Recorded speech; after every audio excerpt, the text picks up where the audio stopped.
Com essa aula de hoje, eu vou tratar com vocês aí sobre o gênero Giardia, né?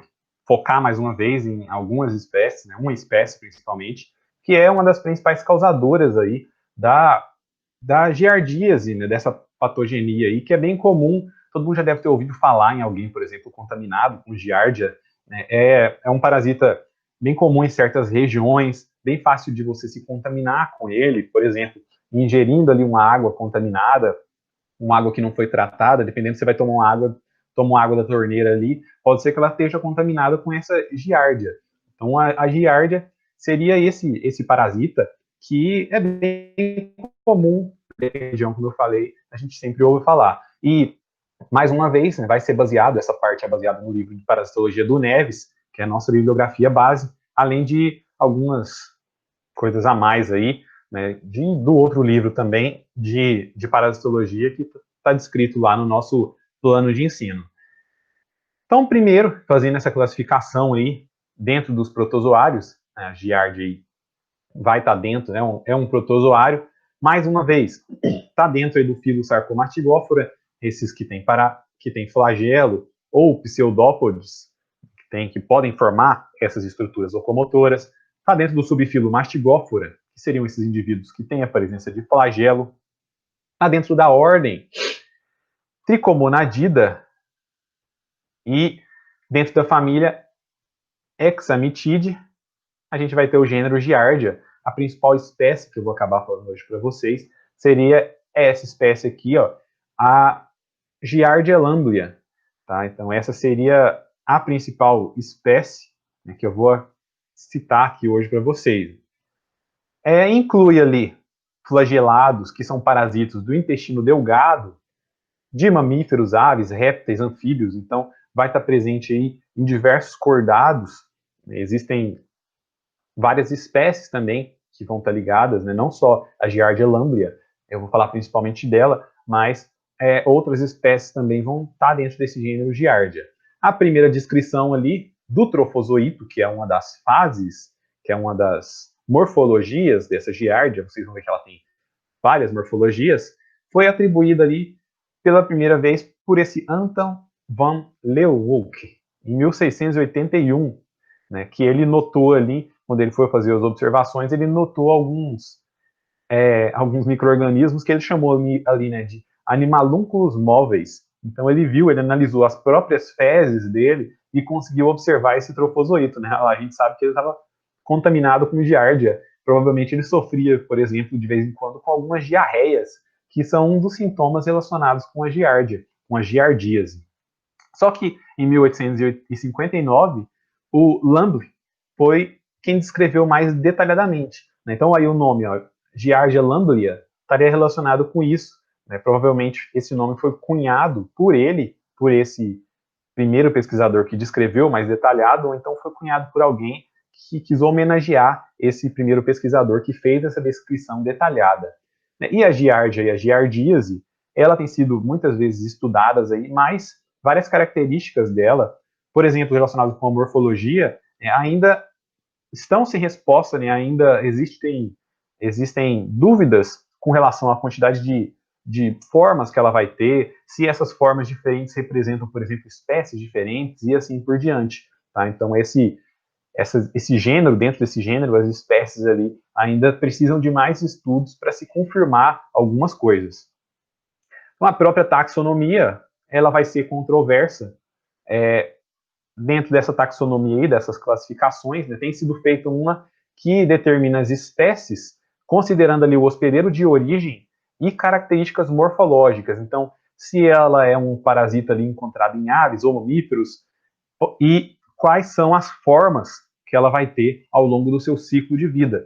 Uma das formas ali seria o trofozoito. Aqui a gente vê, ó, a imagem desse trofozoito, né, bem representativo, né, todo desse, que seria um exemplo de um representante. Então, e as denominações aí, ó, Giardia lamblia, Giardia duodenalis, Giardia intestinale, são empregados ali particularmente para esses que são de origem humana, né, são empregados como sinonímia, né, como se fossem o mesmo, digamos assim, como se fossem sinônimos para esses que são isolados ali e que têm esse hospedeiro de origem como origem humana, e provavelmente todos esses três, eles vão ter características morfológicas também muito similares. Nos países desenvolvidos, né, a giardia é um parasita intestinal também mais comumente encontrados em humanos. Então ela é comum também em países desenvolvidos, mas como vocês vão ver, né, como está ligado, até a transmissão dela está ligada a condições de tratamento de água, de esgoto, a saneamento básico, ela é muito comum em países subdesenvolvidos, afeta principalmente essas populações mais subdesenvolvidas que não têm tanto acesso a locais, a uma água de qualidade, a alimentos de qualidade e assim por diante, que não tem esse saneamento básico e essa higiene necessária para evitar essa parasitose.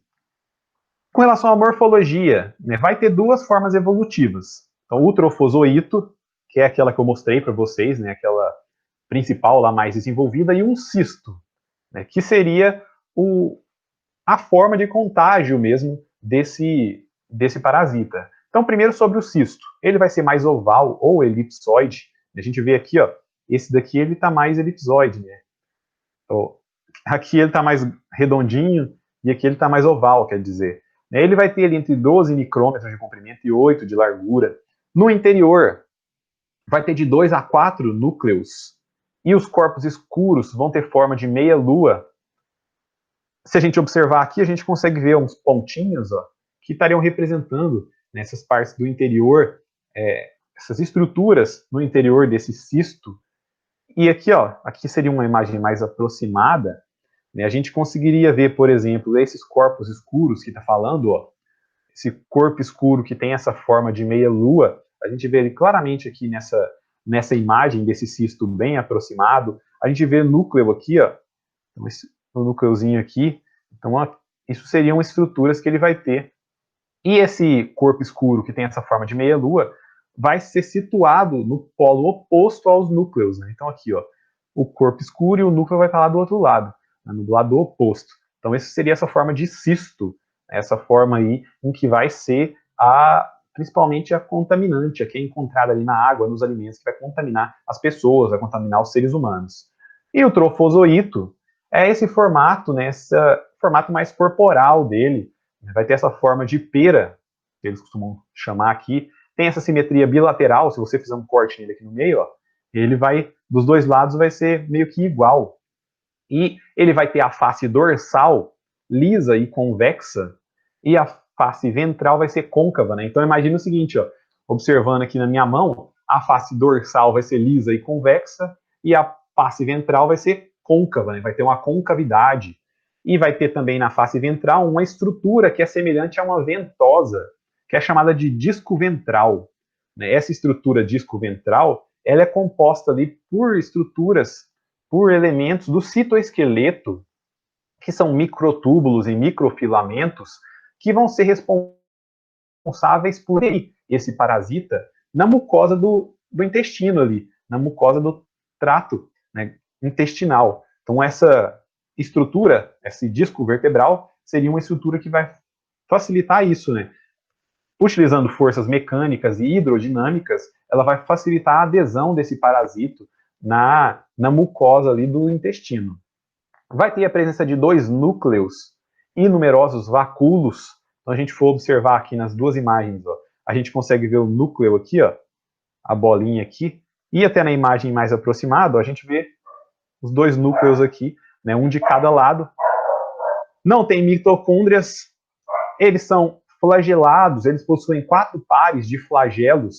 Então, flagelos ali, ó, aqui o primeiro par, o segundo par, o terceiro par e o quarto par.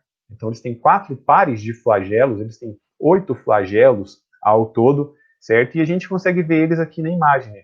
Aqui a gente vê uma imagem mais detalhada, descrito ali, por exemplo, os núcleos, descrito ali o que é chamado de corpo mediano, o flagelo, né? A gente não está tão claro aqui, mas a gente consegue ver eles aqui mais ou menos. Então, isso seria essa estrutura, essa forma de trofozoito, a forma que vai estar aderida ali no hospedeiro e vai ser encontrada principalmente no intestino, né, aderido à parede da mucosa intestinal. Com relação ao ciclo biológico, ele é monoxeno, né, o que representa isso? Ele vai ter só um hospedeiro. que é o hospedeiro definitivo. Então, todo o ciclo de vida dele vai acontecer exclusivamente nesse hospedeiro. E a via normal de infecção é por meio da ingestão, como eu disse, de cistos. E como é que vai acontecer essa formação de cistos? Então, os trofozoitos. Então, a pessoa vai ingerir um cisto, que é encontrado ali na água, nos alimentos contaminados. Esse cisto vai se diferenciar em trofozoito, o trofozoito vai se dividir, se multiplicar e vai formar, posteriormente, ele vai em alguns, né, que vão se desprender e vão parar, por exemplo, nas fezes de uma pessoa contaminada, vão se transformar nos cistos. Né? Aí os cistos vão estar imaturos até eles maturarem e terem a capacidade de contaminar outras pessoas. Né? E acredita-se que um pequeno número de cistos, de 10 a 100, já é o suficiente para produzir uma infecção em uma pessoa. O ciclo biológico, ainda, né? Como começa essa infecção? Então, a pessoa faz a ingestão de um cisto por meio de água, por meio de alimentos contaminados. Quando ela ingere esse cisto lá no estômago, ele vai começar a sofrer o desencistamento. Esse desencistamento, né, vai quebrar essa membrana dele, ele vai começar a se diferenciar no trofozoito. Ele vai ser completado lá no duodeno e no jejuno, e assim vai ocorrer a colonização do intestino delgado pelos trofozoitos. Né? Então o cisto aí vai se transformar nesse trofozoito, né? Que esse trofozoito, quando ele chega nesse intestino delgado, se fixa, ele começa a se multiplicar, né? Ele começa a se dividir, aumentar em quantidades. Então o trofozoito vai se multiplicar por divisão binária, né? Por essa fissão, essa forma de reprodução assexuada. E o ciclo se completa pelo encistamento do parasito e a sua eliminação para o meio exterior. Então ele vai se multiplicar, alguns desses parasitos vão se encistar e vão ser liberados nas fezes, vão acabar contaminando mais água, contaminando outros alimentos. Então isso seria o ciclo biológico desse parasita, né? desse trofozoito que vira cisto e assim por diante. Ainda sobre o ciclo biológico, hipóteses sugerem que o encistamento, que ele se transforma em cisto, o trofozoito vira esse cisto, por meio, em virtude, quer dizer, do pH intestinal, né, sofre estímulos ali de sais biliares, ele se destaca da mucosa e, por isso, ele acaba sofrendo esse encistamento, que é essa forma resistente que vai ser eliminada nas fezes. E esse cisto, ele é resistente, por exemplo, a condições como temperatura, umidade, né, eles podem sobreviver em condições favoráveis ali até 2 meses no meio ambiente. Então ele é bem resistente em comparação com o trofozoito, né? Esse encistamento é até algo que vai favorecer com que ele consiga sobreviver durante mais tempo e possa contaminar mais hospedeiros. A transmissão. Então a transmissão vai ser ali por meio de ingestão de águas sem tratamento adequado, né? Águas que tenham são tratadas, né, com um certo déficit, ou alimentos contaminados. Né, esses alimentos podem não ter sido lavados, ou então, por exemplo, podem ter sido contaminados por cistos, que são veiculados por moscas ou baratas. Então é tão pequeno o cisto ali, que uma mosca ou uma barata, por exemplo, que pousou em pousou em fezes, que estejam contaminadas com esse cisto, ela pode acabar levando e contaminando alguns alimentos. De pessoa para pessoa, né, por meio ali de mãos contaminadas, dependendo da pessoa não fez a higienização correta das mãos após ter ido no banheiro, né, e isso pode acabar sendo uma forma de transmissão através de contato fecal-oral. Então, pode acontecer também, né, quando por meio de, vamos supor, relações sexuais ali, pode acontecer esse contato e assim ter essa contaminação, né, e assim por diante. Então, a transmissão vai ser ali, né, o contato com esse cisto em diversas formas. Os sintomas. Então, vão existir indivíduos assintomáticos, né, pode ter. Os que têm sintomas podem apresentar, por exemplo, diarreias, né, diarreias bem graves, né, bem agudas e autolimitantes, ou então diarreias persistentes que vão durar longos dias, longos meses ali, e que mostram uma evidência de má absorção de nutrientes e também a perda de peso. Essa diarreia vai causar isso. E os sintomas, né, vão depender de vários fatores que podem ser associados ao parasita, então a cepa, a quantidade de cistos ingeridos, né? Provavelmente, se a pessoa for contaminada com mais cistos, ela vai ter uma maior quantidade de infestação e ela pode sofrer mais sintomas. E também a característica do hospedeiro, como a resposta imune dele, o estado nutricional, o pH do suco gástrico, a associação com a microbiota intestinal, né? Por exemplo, se a pessoa tem uma microbiota intestinal bem desenvolvida ali, provavelmente esse parasita ele vai ter dificuldade em se estabelecer. Vão existir competidores ali, vão existir outros micro-organismos que podem atrapalhar com que ele se estabeleça e com que ele cause sintomas e cause problemas. Daí a importância de ter também uma alimentação, né, que auxilie, né, que favoreça a microbiota intestinal, porque ela também auxilia a evitar determinadas doenças relacionadas com parasitas. A patogenia, né, ainda não é muito bem conhecido o porquê que o Giardia causa esses problemas, né? Quais os mecanismos pelos quais a Giardia vai causar, por exemplo, a diarreia, a má absorção intestinal, né? Mas estudos têm mostrado que, por exemplo, né, em virtude dessa Giardia, ela se fixar ali na mucosa intestinal, o que ela pode fazer? Ela pode estar causando mudanças na arquitetura da mucosa. Lembra que a mucosa intestinal ela vai ser cheia de microvilosidades. E à medida que essa giardia ela se sobrepõe a essas microvilosidades, ela vai liberar substâncias ali e essa própria adesão pode estar estragando, pode estar rompendo, distorcendo essas microvilosidades, né, atrofiando essas microvilosidades. E em virtude ali de estar atrapalhando essa absorção de nutrientes, em virtude também da quantidade de micro-organismos que podem ter ali naquele intestino, cobrindo a mucosa, ela pode acabar levando a essa diarreia e essa má absorção. Né? Acredita-se que a patogenia é causada por isso, né? E até a quantidade, então, de parasitas encontrados pode afetar muito na quantidade de sintomas que a pessoa vai acabar desenvolvendo, se ela vai ter mais ou menos diarreia, se ela vai ter uma absorção de nutrientes melhor ou pior. Há também evidências que sugerem que o parasita ele produz e libera certas substâncias ali na luz intestinal. Né? Então, além dos aspectos relacionados com alterações morfológicas, acredita-se que essas substâncias liberadas, elas também sejam fatores ali que causam, né, esses problemas, né, essas diarreias ali e essa má absorção. Né? E o outro fator, até o que eu citei, para o aparecimento de diarreia de má absorção, é que acredita-se que pode acontecer esse atapetamento da mucosa, né, que é quando tem uma grande quantidade dos trofozoitos na mucosa do intestino e eles acabam dificultando, né, a absorção dos nutrientes necessários, dificultando a absorção ali do que do que foi ingerido com a alimentação, e isso acaba desencadeando ali tanto a diarreia quanto essa má absorção. O diagnóstico pode ser clínico, né, em crianças de 8 meses a 10, 12 anos. Os sintomas ali mais indicativos seriam as diarreias, com a presença de gordura, né, esteatorreia seria isso, a irritabilidade, insônias, náuseas, vômitos, e também dores abdominais, mas é necessário uma comprovação laboratorial também. Em adultos, pode causar também essas diarreias. É bem comum ter essas diarreias ali durante um período, né, bem grande. Laboratorial, né, dentre os exames laboratoriais ali a ser feito, pode ser feito ali por meio de exame de fezes para tentar encontrar os cistos, né, eles são os principais, é a principal fase encontrada nas fezes, ou então os trofozoitos. Pode fazer esfregaços ali corados, né, por meio desse corante, a hematoxilina férrica.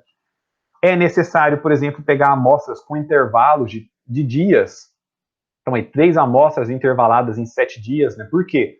Porque não necessariamente as pessoas vão estar eliminando esses cistos todos os dias quando tem aquela diarreia. Né? Existe um período ali para que aconteça a multiplicação e para que aconteça o encistamento, para que aí sim, durante as fezes, a eliminação das fezes, sejam liberadas também esses parasitas. Pacientes crônicos, então aqueles que já têm esses problemas há muito tempo, é necessário, por exemplo, um diagnóstico do fluido do odenal ou uma biópsia do jejuno nessas regiões ali do intestino. Então, para esses pacientes que já sofrem com essa parasitose há muito tempo, é necessário esses outros exames. Mas laboratorial também é possível se fazer exames relacionados com a parte imunológica, como detecção de anticorpos, né, antidiárdia, técnicas baseadas no reconhecimento do DNA, né, um exemplo o PCR, né, mas isso seriam técnicas mais caras, né, muitas vezes não são feitas. Acaba que essas aqui são mais comuns.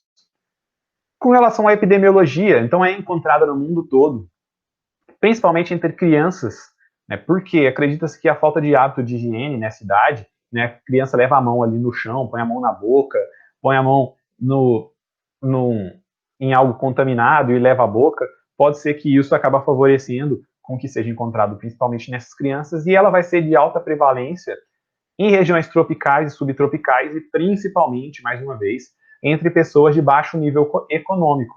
Então, como eu disse, né, essas pessoas que estão nesse ambiente mais carente, elas sofrem com certos problemas, por exemplo, de saneamento básico, e isso afeta e aumenta muito a presença de certas parasitoses, de certos parasitas nesses locais e que acabam afetando mais essas pessoas.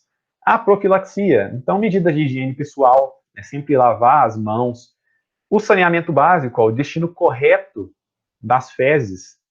Então, ter uma rede de esgoto ali já evitaria a contaminação de águas e provavelmente a contaminação das pessoas, né? Não ter esgoto a céu aberto em que possa ter fezes ali contaminadas.